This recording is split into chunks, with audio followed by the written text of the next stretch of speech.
Madami ang nagsasabi na mas malakas pa pala si Darui kaysa kay Tobirama Senju. Nasabi nga nila yan dahil nagawang talunin ni Darui ang Gold and Silver Brothers na si Ginkaku at si Kinkaku. Samantalang si Tobirama Senju naman ay namatay sa pakikipaglaban sa grupo ng highly skilled shinobi na si Kinkaku. So sa video nga na ito ay pag-uusapan natin kung totoo ba na mas malakas si Darui kay Tobirama Senju. So sino nga ba si Darui na kinukumpara kay Tobirama Senju? Para sa mga hindi pa nakakakilala sa kanya, si Darui ay isang highly skilled shinobi at napili bilang isa sa mga bodyguards ng 4th Raikage.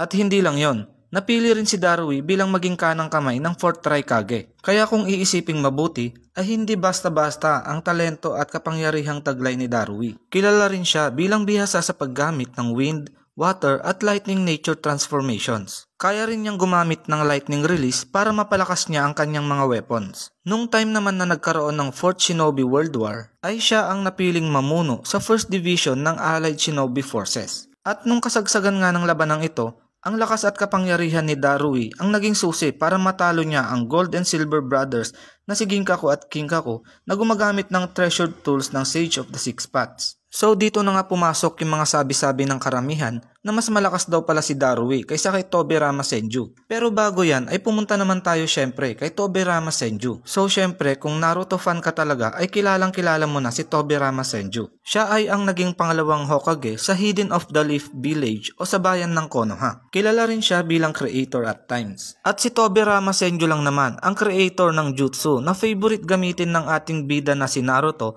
na Shadow Clone Jutsu. Si Tobirama Senju rin ang naging creator ng napakalakas na jutsu na Edo Tensei na pinag-aaralan ng gusto ni Orochimaru at ni Kabuto para ma-perfect. At syempre, hindi mawawala dyan yung trademark ni Tobirama Senju dahil siya rin ang naging creator ng Flying Thunder God Jutsu o Flying Raijin na pinalakas naman ng Yellow Flash of the Leaf na si Minato Namikaze. So kung pagkukumparahin natin si Darui at si Tobirama Senju, ay parehas lang naman silang napakalakas na shinobi. Pero madami nga ang nagsasabi na mas malakas daw si Darui kay Tobirama dahil tinalo nga ni Darui ang magkapatid na si Ginkaku at si Kinkaku. Samantalang si Tobirama Senju naman ay tinalo at namatay sa pakikipaglaban sa magkapatid na ito. Pero para sa mga hindi pa nakakaalam, namatay si Tobirama Senju dahil naging decoy siya o nagsakripisyo siya para makaligtas ang mga kasamahan niya sa team. Dahil nung nagkaroon ng First Great Ninja War, ay dumating sa punto na napapaligiran yung team ni Tobirama Senju ng highly skilled squad ni Kinkaku na hindi ganun kadaling talunin. Dahil bukod kay Kinkaku ay meron pa siyang kasamahan na 18 Class S Cloud Jonin. Take note 18 Class S Cloud Jonin. Ang ibig sabihin niyan, ang bawat miyembro ng Class S Jonin na kasamahan ni Kinkaku ay halos ka-level na ng level ng isang Akatsuki. Kaya hindi naging ganun kadali ang naging sitwasyon ng team ni Tobirama Senju nung time na yon. Kaya ang naisipang gawin ni Tobirama ay maging sakripisyo na lang sa laban at maging decoy nang sa ganon ay makatakas at mailigtas niya yung team niya nung sitwasyon na yon. So nung naging decoy nga si Tobirama Senju ay namatay siya sa pakikipaglaban kay Kinkaku at sa mga 18 Class S Jonin na mga kasamahan nito. So balik naman tayo kay Darui.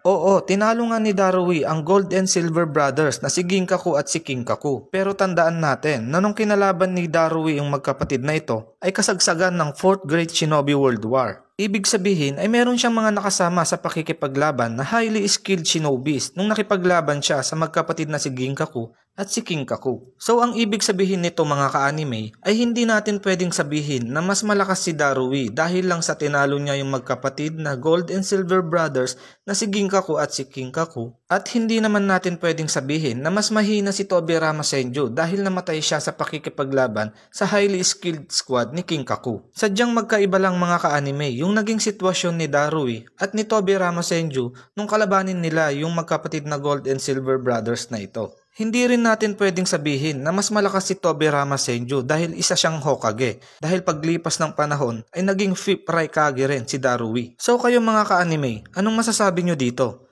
Mas malakas nga ba si Darui kaysa kay Tobirama Senju?